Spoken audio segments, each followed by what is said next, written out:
Hey everybody, what is going on? I hope you guys are all doing well, and welcome to another tutorial video. In this video, I'm going to be explaining to you guys how you can open up your seller account, so let's get right into it. Now, what you need to do to open up a seller account on Temu is pretty much just sign up for the program. Now, once you go into the Temu Seller Center main page, you just click sign up and follow the process, and that's pretty much it.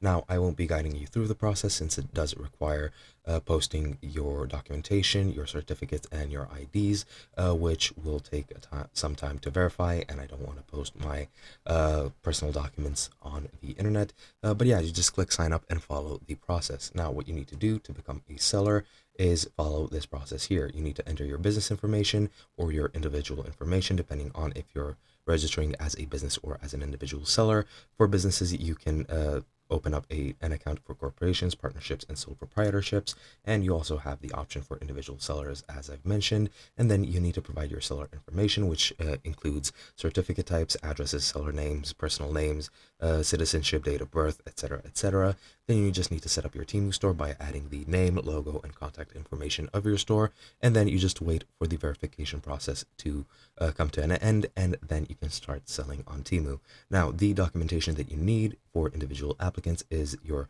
full legal name, the citizenship, your date of birth and place of birth, residential address, government issued identification such as IDs, passports, or driver's licenses, and an ID expiration date. Now, for businesses, you need the business type, business name, employer identification number, and registered business address.